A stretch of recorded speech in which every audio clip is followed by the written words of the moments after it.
वह ब्रीफकेस को दरवाज़ा बंद होने से पहले अंदर फेंक देता है, जिससे उसका दोस्त उसे सुरक्षित तरीके से ले जा सकता है। कुछ सेकंड बाद पुलिस अधिकारी स्नो को पकड़ लेते हैं और उसे वापस पुलिस स्टेशन ले जाते हैं। जब वह अपनी कहानी पूरी करता है, जो मिशन इम्पॉसिबल मूवी की कहानी की तरह लगती है, स्कॉट उस पर कर्नल की हत्या का आरोप लगाता है। जब वह इनकार करता है, स्कॉट शाज़म वीडियो फुटेज में स्नो कर्नल को पीछे से गोली मारता है। हमारे हीरो का दावा है कि फुटेज नकली है, लेकिन स्कॉट उस पर विश्वास नहीं करता है। कुछ समय बाद स्नो का दोस्त और साथी एजेंट हैरी शॉ अंदर आता है और स्कॉट की जगह लेता है ताकि आगे की पूछताछ की जा सके। स्नो उस पर भरोसा करता है, इसलिए वह चुपके से उसे अपने परिचित के बारे में बताता है। मेस के पास ब्रीफकेस है जिसमें चोरी के रहस्य हैं। इस बीच मेस ट्रेन से उतर जाता है और ब्रीफकेस को स्टेशन मार्कर में से एक में छिपा देता है। इस दौरान वह चाबी कार्ड भूल जाता है, जिसे जल्द ही एक पुलिस वाले को मिल जाता है, क्योंकि अधिकारी उसे वापस करने के लिए बुलाता है। मेस चिंतित हो जाता है और जल्दी से चलने लगता है। इस प्रक्रिया में वह गलती से एक राहगीर से टकरा जाता है। उसे अपनी बंदूक निकालने के लिए कहा जो फर्श पर चली गई और पुलिस वाले को चोट लगी। यह अनपेक्षित हंगामा तुरंत अन्य अधिकारियों को सचेत करता है, जो फिर मेस को पकड़ लेते हैं, जिसे सुरक्षा के बारे में कभी नहीं सुना गया था। अगले दृश्य में हमें राष्ट्रपति की बेटी एमिली वॉर्नॉक से मिलवाया जाता है, जो अपने अंगरक्षक हॉक और उसकी सहायता के साथ उड़ान भरते हुए या उससे बेहतर एक अंतरिक्ष यान में है। कैथरीन वर्तमान में उसने जेल वार्डन बार्न्स से बात करते हुए देखा है, जो उनके मिशन के बारे में एक त्वरित ब्रीफिंग प्रदान करता है।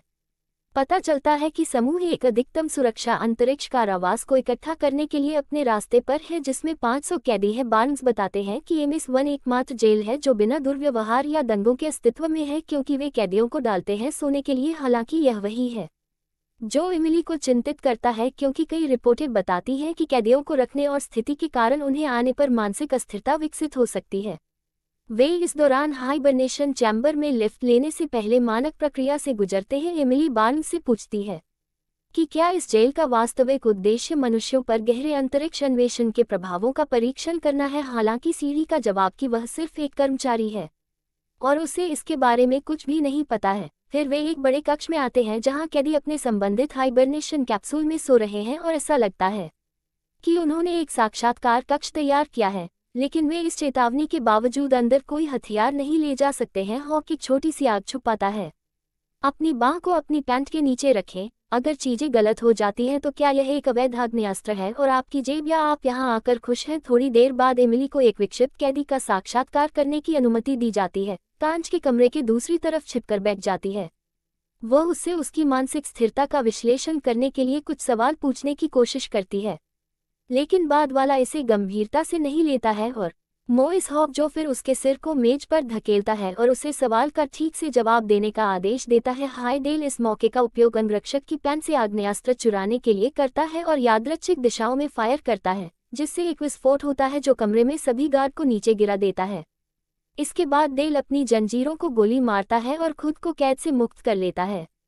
एमिली घबरा जाती है और भागने की कोशिश करती है, लेकिन वह दुर्भाग्य से गोली मार देती है। इस साल बोनस न मिलने के बाद हॉक्स इस ठिकाने पर नियंत्रण कक्ष में प्रवेश करता है और एक वैज्ञानिक को सभी कैप्सूल खोलने की धमकी देता है। अपने जीवन के लिए डरता है। वैज्ञानिक उसके आदेश का पालन करता है, लेकिन फिर भी वह मारा जाता है। इसके बाद कैदी अपने कैप्सूल से बाहर निकल जाते हैं और गार्ड पर हमला करना शुरू कर देते हैं या दंगा करते हैं। मज़ेदार बात यह है कि उनकी मांसपेशियां सालों की स्थिति के बाद काम करती हैं।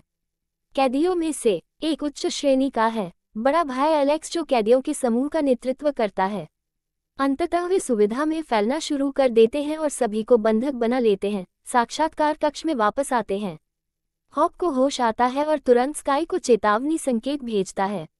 एमिस-1 स्कॉट में क्या हो रहा है, इसके बारे में राष्ट्रपति जेफ वॉर्नॉक को सूचित करता है और प्रस्ताव करता है कि वे स्थिति को संभालने के लिए एक विशेष बल तैनात करें। लेकिन हैरी का दावा है कि इससे बंधकों की जान खतरे में पड़ जाएगी। वह इसके बजाय एक वैकल्पिक योजना पेश करता है। राष्ट्रपति की बेटी को बचाने के लिए एक व्यक्ति को एक विशिष्ट आदेश के साथ भेजता है।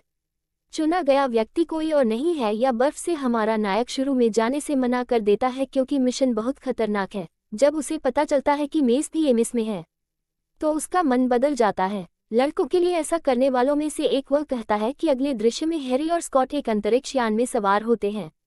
और अपने मिशन के लिए रवाना होते हैं। स्नो को लेवल 5 पर एक एस्केप पॉड के बारे में बताया जाता है। मेरे पास वह है जो उन्हें वर्तमान जहाज से बाहर निकाल देगा। कुछ विस्फोटक और एक नक्शा भी सौंप दिया जाता है। कई घंटों के बाद तीनों एलओपीडी पर पहुंचते हैं। एक अधिकारी ने उन्हें सूचित किया कि एलेक्स ने एक वार्ताकार की मांग की है। ये सुनकर स्कॉट एक विचार के साथ आता है, क्योंकि कैदियों को यह नहीं पता है कि एमिली राष्ट्रपति की बेटी के रूप में है। वह हेलो में से एक को भेजने का फैसला करता है। पिटी अधिकारियों को एक वार्ताकार के रूप में और उन्हें निर्देशानुसार उसे रिहा करने के लिए धोखा देता है। अधिकारी जेल जहाज में प्रवेश करता है और पहले कम से कम एक बंधक को रिहा करने के लिए बातचीत करता है।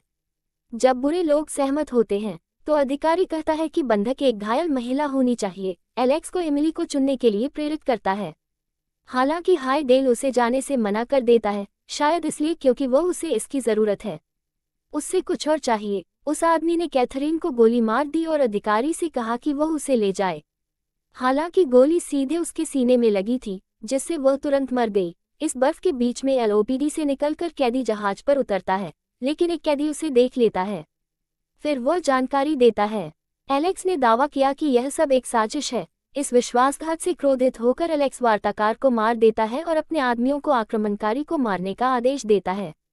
कुछ ही देर बाद वह एमिली के आईडी कार्ड को देखता है और उसके उपनाम से सीखता है कि वह राष्ट्रपति की बेटी है।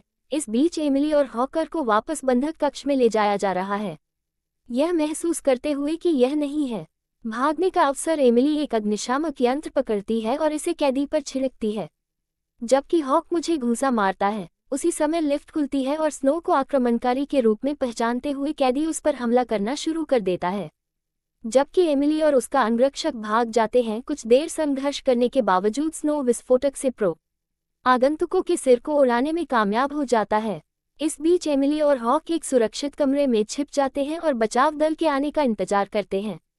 हालांकि एक समस्या है, ऑक्सीजन की आपूर्ति सीमित है। कुछ ही देर बाद एलेक्स और उसके आदमी उन्हें सुरक्षित कमरे में ढूंढ लेते हैं।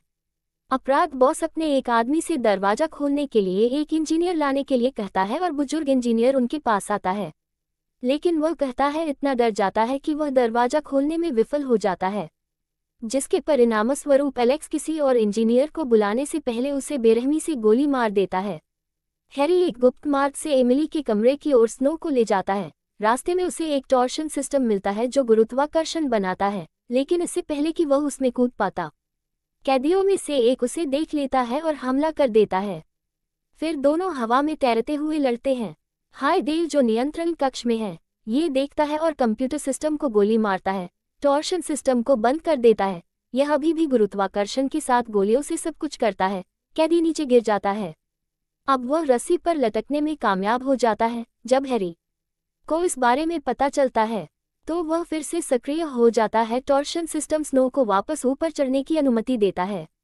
इस बीच सुरक्षित कमरे में ऑक्सीजन धीरे धीरे खत्म हो जाती है, जिससे स्थिति और भी गंभीर हो जाती है। इसलिए हॉक एक कठिन निर्णय लेता है। वह अकल्पनीय कार्य करता है ताकि एमिली को और समय मिल सके। कुछ समय बाद स्नो सुरक्षित कमरे के ठीक ऊपर आता है और शाफ्ट को उड़ाकर अंदर घुस जाता है। इस समय एमिली पहले से ही बेहोश पड़ी हुई है।